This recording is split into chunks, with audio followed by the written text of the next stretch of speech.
I'm 32 years old, a guy who thought he was weeks away from marrying the woman I planned my life around. Instead, I'm sitting here with my phone buzzing nonstop, messages piling up, and a knot in my chest that won't settle. My fiancée, Lila, says I embarrassed her. Her sister says I overreacted. A couple of her friends have already decided I'm controlling. All of this started because I questioned why our wedding suddenly had to be tiny, almost secret. Leela told me it was about money. Venues were expensive. Catering added up fast. She said she wanted something simple and intimate, just close family, no fuss. I didn't love it, but I agreed. I cut my guest list down to almost nothing. I called cousins I grew up with and told them we were keeping it small. I swallowed the awkward jokes and the disappointment in their voices. What I didn't expect was to stumble across a document on her laptop 2 nights ago while trying to print something for work. It was labeled Final Guests. I clicked it without thinking. I wish I hadn't. Names filled the screen. Dozens of them. People I didn't recognize. Coworkers. Old friends, plus ones. It wasn't a small list. It was a full wedding, just not one I was apparently meant to see. When I asked her about it, calmly at first, her face changed. She closed the laptop and said I wasn't supposed to look. She said those people were maybes. Then she said I was violating her privacy. Since then, the apartment feels tight, like there's no air. She barely speaks to me except to say I hurt her. Now everyone wants me to apologize so we can move on. I keep replaying everything in my head, wondering if I crossed a line. I need to explain how things got here, because from the outside it probably looks like this came out of nowhere. It didn't. When Lila and I got engaged, everything felt steady. Not flashy, not dramatic, just solid. We'd been together a little over 3 years, lived together for 1. Split bills without arguing, talked about the future in practical terms, not fairy tale ones. She was always the organized one. Lists, calendars, reminders for everything. I trusted that. When wedding talks started, I assumed she'd naturally take the lead. Early on, she said she didn't want anything big. No ballroom, no big crowd. I remember her saying she hated being the center of attention. That made sense to me. I'm not exactly someone who loves spotlights either. The first time she mentioned money, it sounded reasonable. She showed me venue prices on her phone, numbers that made my stomach tighten. She said she didn't want us starting married life stressed and in debt. I agreed with that. I still do. So when she suggested keeping the guest list very small, I didn't argue. I asked how small. She said, just the people who really matter. At the time, I thought we meant the same thing. We had a few conversations after that where I'd casually mentioned someone from my side. An uncle. An old friend. Every time, she'd pause, do the math out loud, and remind me how quickly costs added up. It wasn't confrontational, more like gentle steering. I'd back off without realizing I was doing it. The first moment that felt off was when I asked about her list. She said she hadn't finalized it yet. Then, weeks later, she said it was basically done. When I asked who was on it, she said, mostly family. She didn't offer names. I didn't push. I told myself I was being easygoing, supportive, the kind of partner who doesn't nitpick. Looking back, I can see how often I chose quiet over clarity. At the time, I honestly thought that was the mature thing to do. The first time I felt a real twinge of discomfort was during a Sunday lunch at my parents' place. My mom asked casually who from Lila's side was coming. Leela smiled and said, just a few people. We're keeping it very small. She said it so smoothly that no one questioned it. I nodded along even though I realized I didn't actually know who those few people were. On the drive home, I asked her again. She said she'd tell me once things were finalized. I accepted that answer. The car was quiet after that, the hum of the road louder than our conversation. A few weeks later, we were sitting on the couch going over my guest list. I had already cut it down twice. I mentioned an old college friend, someone who had been there for me during a rough year. Lila frowned slightly and said, I thought we agreed on immediate family only. I reminded her she'd said people who matter. She sighed, pulled up a spreadsheet on her phone and showed me numbers. Catering per head. Chairs. Table settings. I felt stupid for even bringing it up.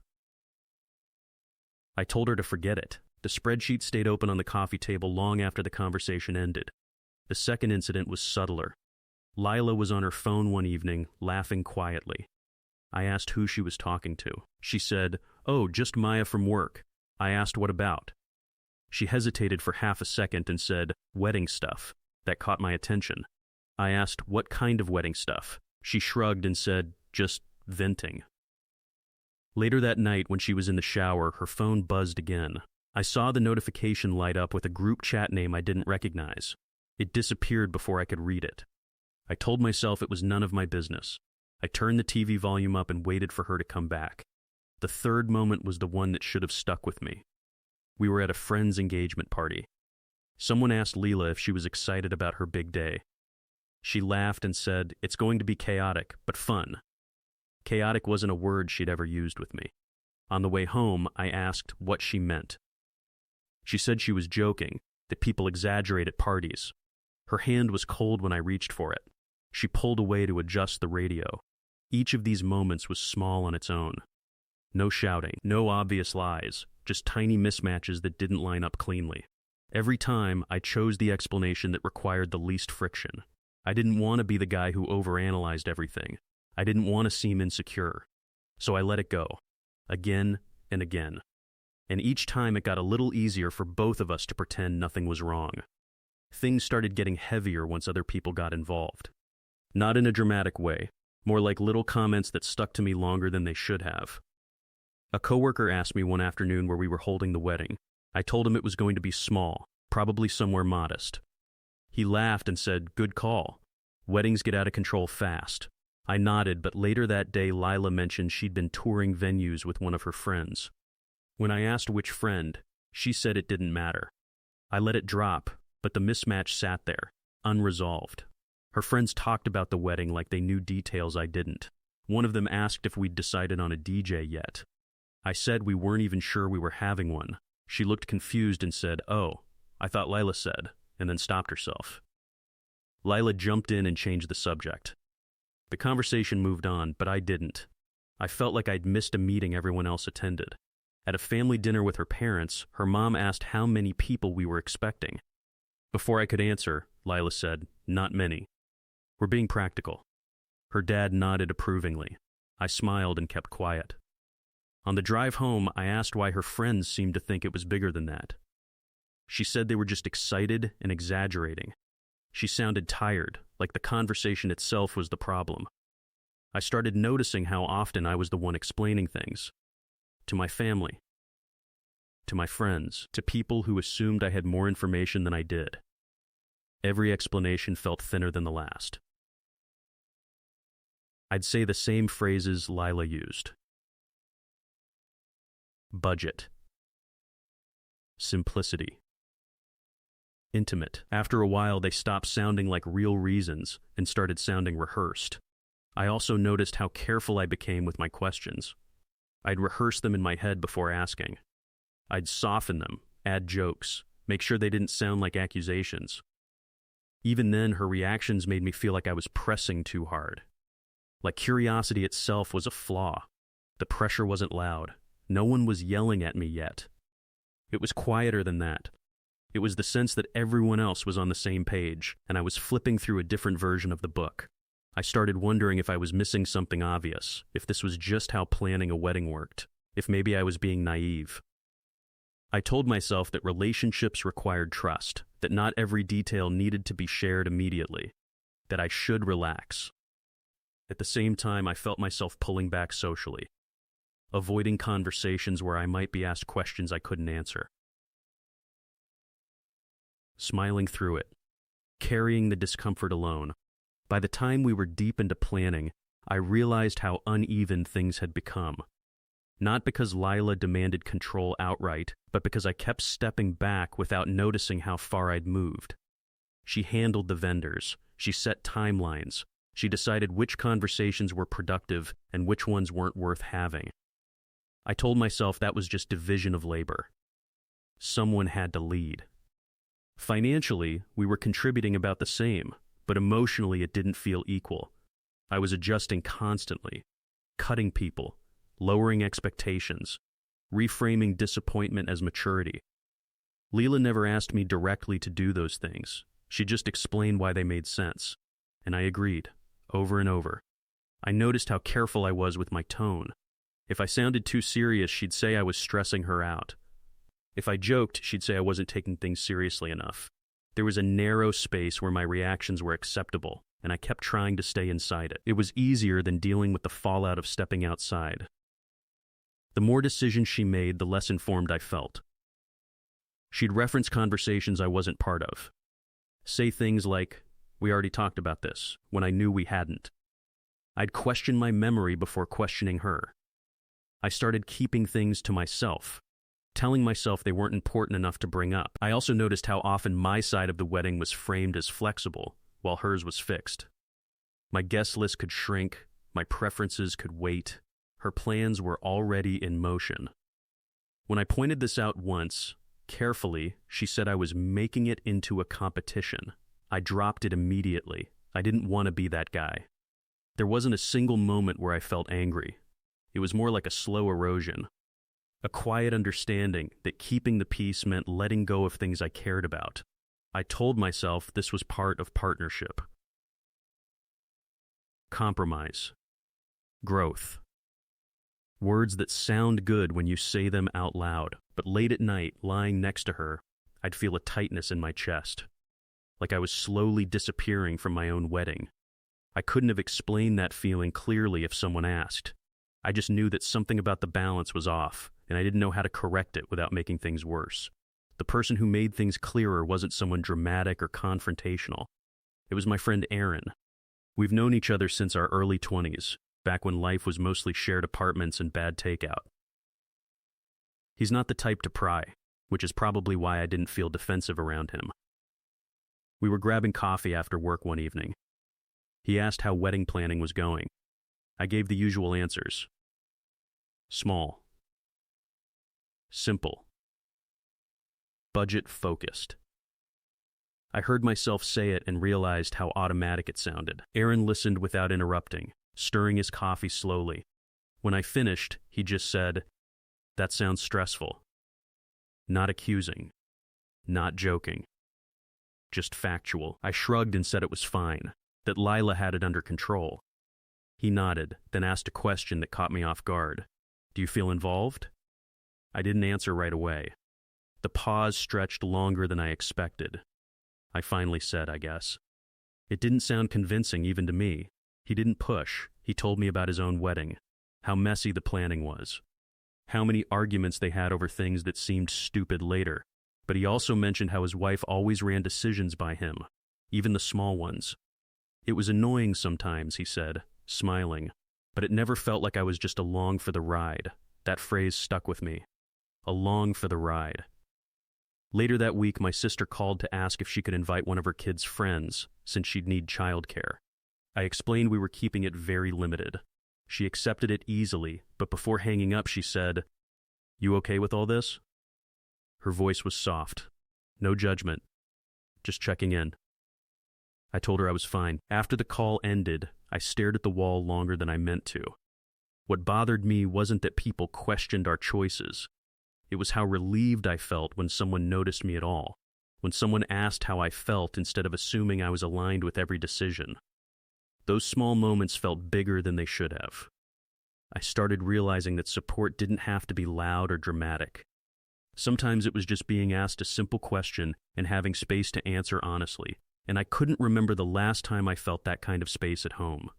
The discovery itself wasn't dramatic. No secret password, no locked folder. Just a normal night where I needed to print a contract for work and my laptop was dead. Lila's was already open on the desk. She'd told me before I could use it if I needed to. I didn't hesitate. I clicked into the documents folder looking for the printer file she'd mentioned earlier. That's when I saw it. A spreadsheet titled, "Final Guest List, Confirmed." The word final caught my eye before anything else did. I told myself I was just checking something minor, that it wasn't snooping if she'd said I could use the laptop. The file opened instantly. No password, no warning. Names filled the screen in neat rows. First and last names, +1s. Notes in a side column. I recognized a few from her work stories, others I'd never heard of at all. There were a lot of them. More than what we'd agreed on. More than what I'd told my own family was possible. I scrolled slowly, like moving too fast might make it worse.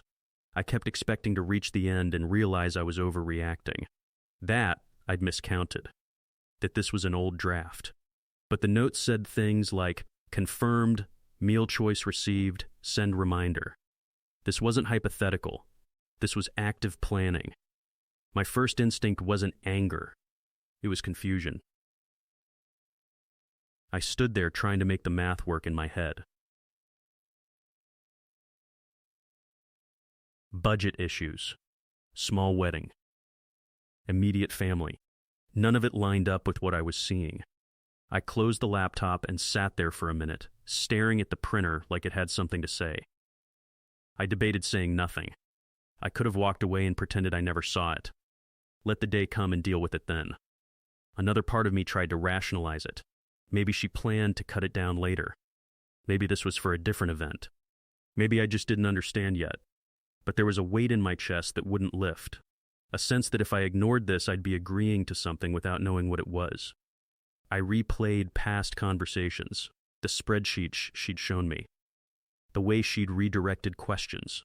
It all felt sharper now. When Lila came home, I waited. Not to trap her, just to make sure I wasn't reacting impulsively.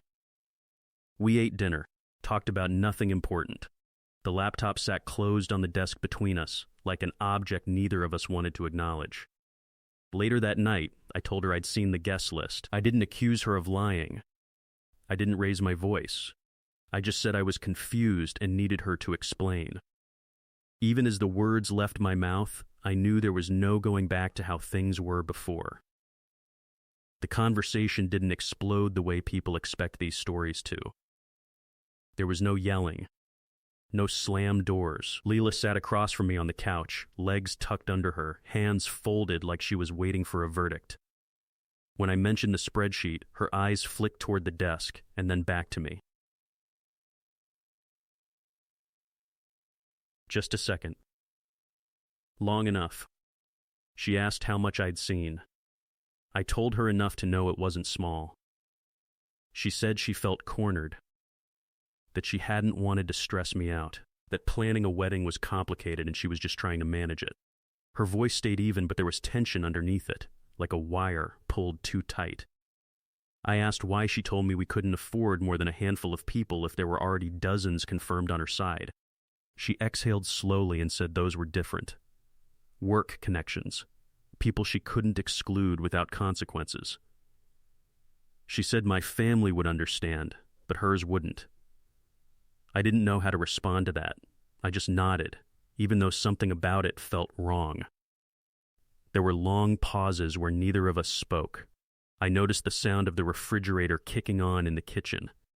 The glow from the lamp made shadows on the wall behind her. I felt strangely calm, like my body had decided this was information, not a fight. I asked her why she never told me. She said she didn't think it mattered. That what mattered was us getting married. That I was focusing on the wrong thing. When I said it did matter to me, her expression tightened. She said I was making it about control. That hurt more than I expected. By the end of the conversation, nothing was resolved. She went to bed early. I stayed on the couch staring at the blank TV screen. I didn't feel angry. I felt distant, like I'd stepped back and was finally seeing the shape of things clearly, without the explanations layered on top. The fallout didn't happen all at once. It came in waves. First, the silence. Lila barely spoke to me the next day. She moved around the apartment like I wasn't there, answering messages on her phone, keeping her distance. When she did speak, it was clipped. Practical. Like we were roommates who'd had a minor disagreement, not a couple days away from sending wedding invitations. Then the messages started. Her sister texted me that evening, saying Lila was hurt and embarrassed. That I'd violated her privacy. That planning was stressful enough without me adding to it. A friend of hers followed up with something similar, framed as concern. She's under a lot of pressure, the message said. Try to be patient. I apologized to Lila for using her laptop without asking again. I meant that part. What I didn't apologize for was asking about the guest list. That distinction didn't go over well. She said I was refusing to take responsibility, that I was turning a logistical issue into a character flaw. Over the next couple of days, more people seemed to know about it. Not the full story, just enough to paint me as difficult. Someone asked if everything was okay between us. Another joked that wedding planning brings out the worst in men. I smiled and changed the subject. Inside, I felt myself shrinking again, slipping back into that familiar role of smoothing things over. Late one night, Lila finally confronted me directly. She said I'd made her feel unsafe, that she couldn't trust me anymore. Hearing that made my stomach drop. I replayed the night over and over, trying to see it from her perspective, trying to figure out where I'd crossed from concerned partner to threat. For a moment, I wondered if I really was in the wrong, if I should have ignored what I saw, if asking questions had been a mistake.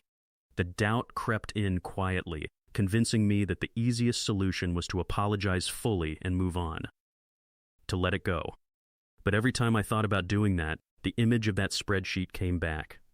The neat rows, the confirmations, the planning that happened without me. And no amount of outside pressure could make that disappear. A few days after things cooled into that uncomfortable quiet, I got a call from someone I didn't expect. It was Nina, one of Lila's coworkers. I'd met her once briefly at a work happy hour months earlier. We weren't close. That's why the call caught me off guard. She sounded hesitant, like she'd rehearsed what she wanted to say and still wasn't sure it was a good idea. She asked if I was okay. I gave a non-answer. Then she said there was something she felt weird about and didn't know who else to tell. I didn't interrupt. She told me there had been talk at the office about the wedding for weeks. Not casual chatter, actual planning. People comparing outfits, coordinating rides, asking about seating. According to her, Lila had mentioned a venue, a date, and a guest count that didn't match what I'd been saying. Nina said she assumed I was fully aware, just choosing not to talk about it much. That part landed harder than I expected. She paused, then added that Lila had asked her, specifically, not to mention any of this to me yet, that it was easier that way. Nina said she didn't question it at first. She figured couples handled things differently. But after hearing there'd been an argument, it started to feel wrong. When the call ended, I sat there for a long time, not shocked, more like something settling into place. The pieces I'd been holding separately finally lined up. The vague answers. The deflections. The way other people seemed to know more than I did. It wasn't accidental. It was contained. Managed. What bothered me most wasn't the size of the wedding anymore. It was the fact that an entire version of our life existed parallel to mine, and I'd been kept out of it intentionally. Not to protect me. To simplify things for her. For the first time since this started, my doubt shifted. I stopped asking whether I'd imagined the problem. I started asking how long I'd been expected not to notice it. The confirmation didn't come in the form of a dramatic confession. It was quieter than that, almost mundane. Lila and I finally sat down a few nights later because neither of us could keep pretending nothing was wrong. The tension had settled into the apartment like stale air. I asked her directly if she'd told people not to mention the wedding details to me. I didn't accuse her. I didn't raise my voice. I just asked. She looked tired. Not defensive. Just worn down. She hesitated long enough that I already knew the answer before she spoke. She said she didn't mean for it to turn into this. That things had snowballed. That once she'd started planning with work friends, it felt easier to keep it contained than to reopen the guest list discussion with me. She said she knew I'd push back. She said she didn't have the energy for another debate. I asked if she understood how that sounded. She said she did, but that she also felt justified. That this was her wedding too. That she didn't think I'd be hurt if I didn't know. Hearing that made something in my chest go quiet. She showed me messages on her phone. Group chats, confirmations, conversations about seating and food, dates that went back months. It wasn't one bad judgment call. It was sustained, organized, intentional. She hadn't forgotten to include me. She'd chosen not to. What surprised me most was the relief I felt. Not happiness, not satisfaction, just relief. I wasn't crazy. I hadn't misread things. The unease I'd been carrying had a shape now. a reason. There was sadness, too. A heavy one. Because proof doesn't just validate suspicion, it also closes doors. It forces you to stop hoping that a misunderstanding will fix itself. As I handed her phone back, I realized I wasn't angry. I was grieving something I thought we were building together. Right now, things are quieter than they've ever been. Not calm, just still. The wedding is on pause. Not officially canceled, but not moving forward either. That limbo says more than any argument ever did. We're sleeping in separate rooms. Conversations are practical. Rent. Groceries. Logistics. Anything emotional gets left untouched, like something fragile no one wants to be responsible for breaking. I didn't make a big declaration. I didn't give an ultimatum. I just told her I needed space, and that I wasn't willing to keep planning a wedding where I felt like an accessory instead of a partner. She didn't fight that. She looked resigned, like part of her had expected this outcome for a while. The messages from her side have slowed down. A few people reached out again, softer this time, less accusatory. I've stopped explaining myself. I realized I was doing that more to reassure myself than anyone else. If someone asks how things are, I say we're taking time to figure things out. That's it. I've started setting boundaries in small ways. I don't engage in circular conversations anymore. If something feels dismissive, I say so and end the discussion. That's new for me. Uncomfortable, but necessary. I'm paying attention to how my body reacts instead of talking myself out of it. The tightness in my chest has eased a little since I stopped pretending everything was fine. I don't know yet what this relationship will look like, or if it will continue at all. I do know that I can't go back to not asking questions, to shrinking myself to make things easier. Whatever happens next has to include honesty on both sides, not just efficiency. There's no dramatic ending here. No victory, just a clearer understanding of what I need and what I'm no longer willing to accept. For now, that's enough to stand on.